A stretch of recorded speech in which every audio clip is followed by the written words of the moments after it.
नमस्ते दोस्तों, एक बार फिर से स्वागत है आपका अपने YouTube चैनल में। क्या आपने कभी रात के अकेलेपन में या दिन के उजाले में किसी और की सफलता देखकर यह सवाल खुद से पूछा है? क्या आपके मन में कभी यह कांटा चुभा है कि मैं तो हमेशा सबके साथ अच्छा करता हूँ, धर्म के रास्ते पर चलता हूँ, पूजा पाठ करता हूँ, किसी का दिल नहीं दुखाता, फिर भी मेरे जीवन में इतने दुख, इतनी तकलीफें, इतनी परेशानियां क्यों है? और वही दूसरी तरफ वो इंसान जो पाप करता है, झूठ बोलता है, दूसरों का हक मारता है, अधर्म के रास्ते पर चलकर दौलत और शोहरत कमा रहा है, वह इतना सुखी, इतना प्रसन्न कैसे है? यह एक ऐसा सवाल है जो सिर्फ आपका या मेरा नहीं है। यह सवाल सदियों से हर उस इंसान के मन में उगता रहा है जिसने ईमानदारी और अच्छाई का रास्ता चुना है। यह सवाल महलों में रहने वाले राजा से लेकर जोड़ी में रहने वाले एक आम इंसान तक सबको परेशान करता है। जब हम अपनी आंखों से देखते हैं कि एक भला इंसान अपनी संतान की बीमारी के लिए दर दर भटक रहा है और एक भ्रष्ट इंसान अपने बच्चों के साथ विदेशी छुट्टियों पर हंस रहा है, तो एक पल के लिए ईश्वर पर से, धर्म पर से और यहाँ तक कि अच्छाई पर से भी विश्वास डगमगा जाता है। मन में एक सैलाब उठता है, एक विद्रोह जन्म लेता है। क्या ईश्वर सच में है? और अगर है तो क्या वह अंधा है? क्या उसे मेरे आंसू और पापी की हंसी दिखाई नहीं देती? अगर आपके मन में भी यह सवाल तूफान मचा रहे हैं, अगर आप भी इस दुनिया की सबसे बड़ी पहेली का जवाब ढूंढते ढूंढते थक गए, तो आज इस वीडियो को अंत तक जरूर देखिएगा, क्योंकि आज हम किसी किताबी ज्ञान की बात नहीं करेंगे, बल्कि हिंदू धर्म के उन गहरे रहस्यों में उतरेंगे जो इस कड़वे सच के ऊपर से पर्दा उठाते हैं। आज हम जानेंगे कि यह जो कुछ भी हो रहा है वह कोई सहयोग नहीं है, बल्कि एक ऐसे ब्रह्मांडीय विधान, एक ऐसे कॉस्मिक नियम का हिस्सा है जिसे समझ लेने के बाद आपके पैरों तले जमीन खिसक जाएगी, लेकिन आपके मन को वह शांति मिलेगी जिसकी आपको हमेशा से तलाश थी। यह यात्रा थोड़ी लंबी होगी, थोड़ी गहरी होगी और आपके धैर्य की परीक्षा लेगी, लेकिन मैं वादा करता हूं इस यात्रा के अंत में आपके हाथ में सिर्फ जवाब नहीं बल्कि जीवन को देखने का एक नया नजरिया होगा। तो चलिए अपने मन के सारे दरवाजे खोलकर इस रहस्य में यात्रा पर निकलते हैं। सबसे पहले हमें इस बात को समझना होगा कि हमारी दृष्टि, हमारी समझ बहुत सीमित है। हम जो कुछ भी देखते हैं वह इस जीवन की छोटी सी खिड़की से देखते हैं। हमारी चेतना की शुरुआत हमारे जन्म से होती है और हमारी यादें इसी जीवन तक सीमित है। हम एक इंसान को देखते हैं जो 50 साल का है और हम इसके सिर्फ इन्हीं 50 सालों के कर्मों का हिसाब किताब लगाने लगते हैं। हम कहते हैं, देखो इसने इन 50 सालों में कोई पाप नहीं किया फिर भी यह दुखी है, और दूसरे के लिए कहते हैं, इसने इन 50 सालों में बहुत पाप किए फिर भी यह सुखी है। यहीं पर हमारी सबसे बड़ी भूल होती है।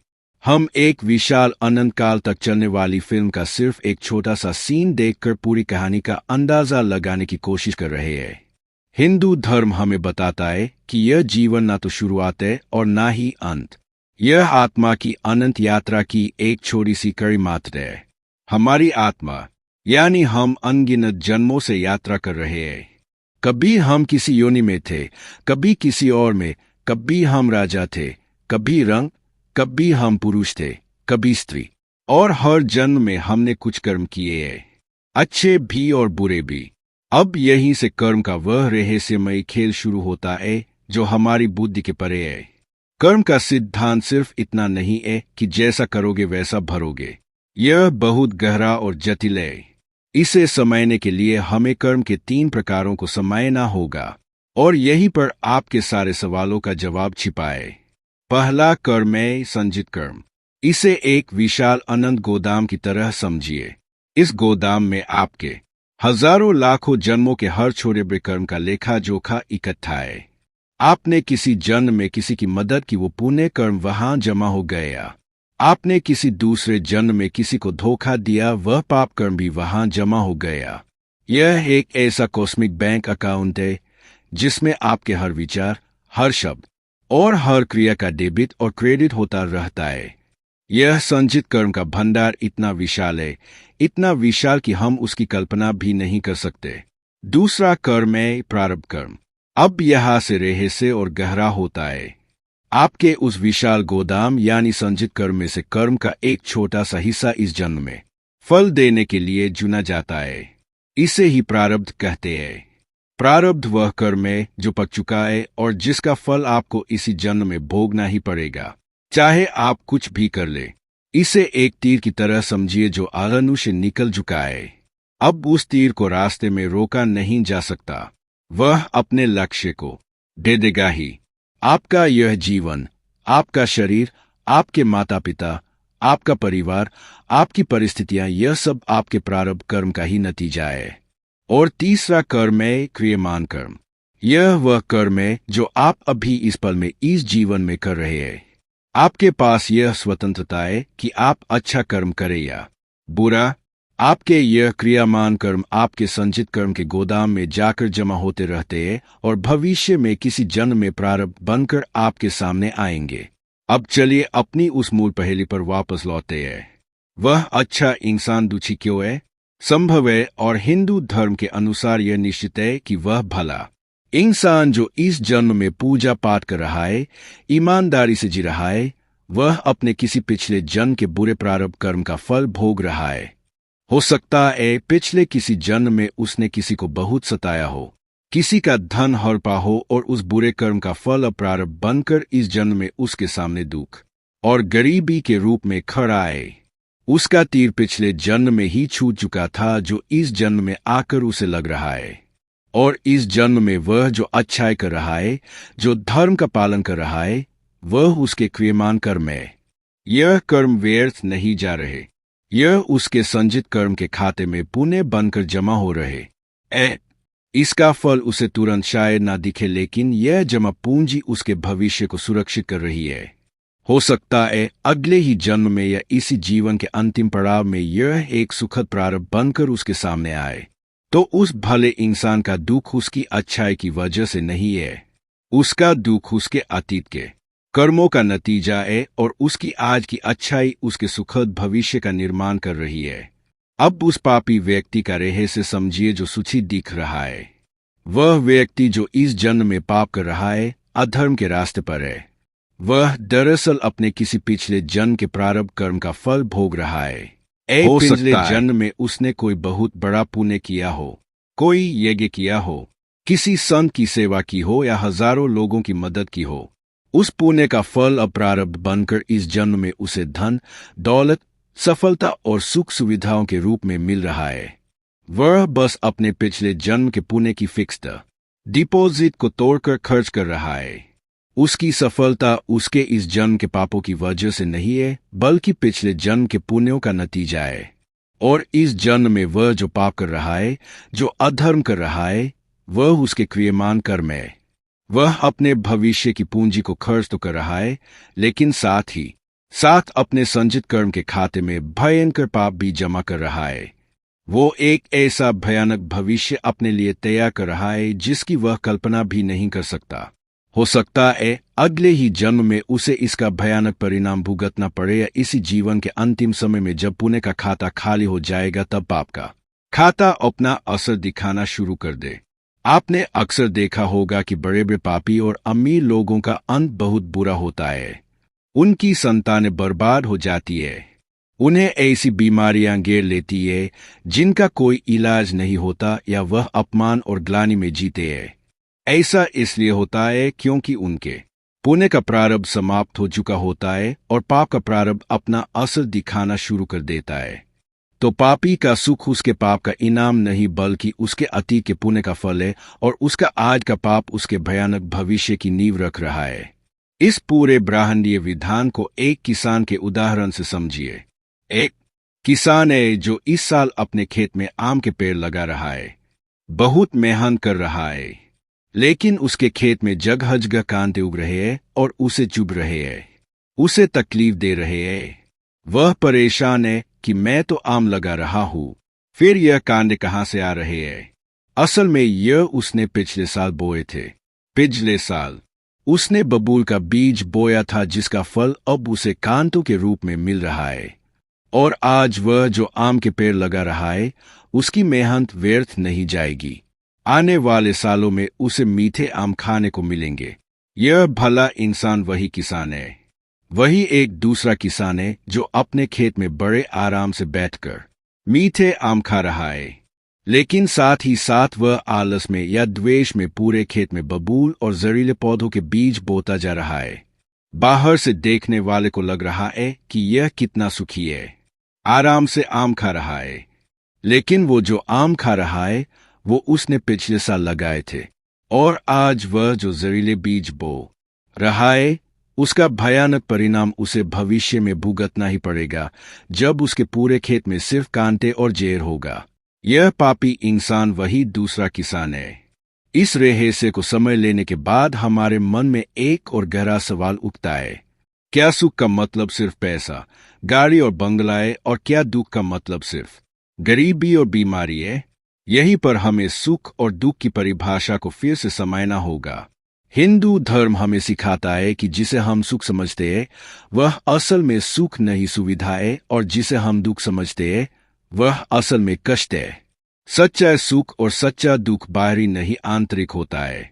अब उस पापी व्यक्ति के जीवन में जानकर देखिए जिसे हम सुखी समझ रहे हैं। हाँ, उसके पास पैसा है, ताकत है, नौकर जाकर है, लेकिन क्या उसके मन में शांति है? वो इंसान जिसने हजारों का हक मारकर अपना साम्राज्य खड़ा किया है, क्या वह रात को चैन की नींद सो पाता है? उसे हमेशा डर लगा रहता है। पुलिस का डर, दुश्मनों का डर, अपनी दौलत छीन जाने का डर। उसे अपने बच्चों पर भरोसा नहीं होता कि कहीं वह उसकी संपत्ति के लिए उसे मार ना डालें।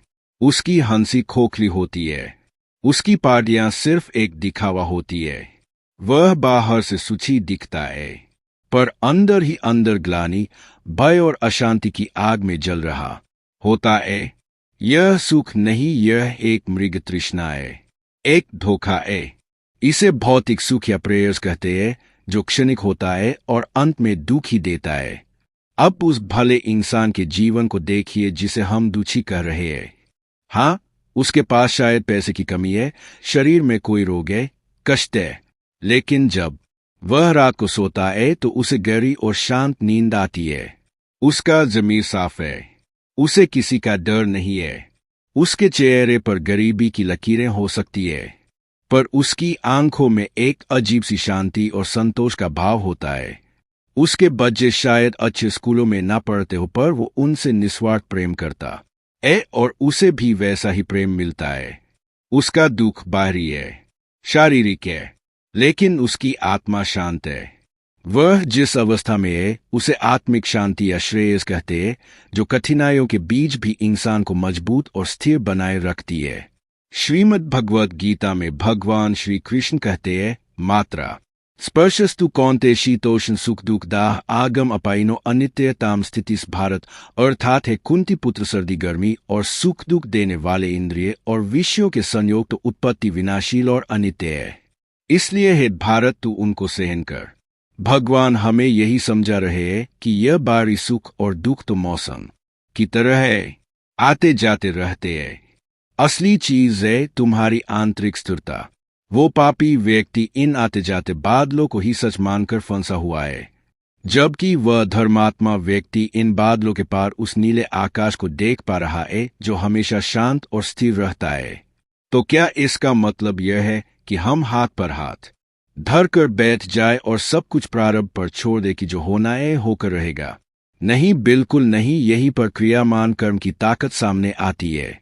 प्रारब्ध वह है जिसे बदलना हमारे हाथ में नहीं, उसे तो भोगना ही है।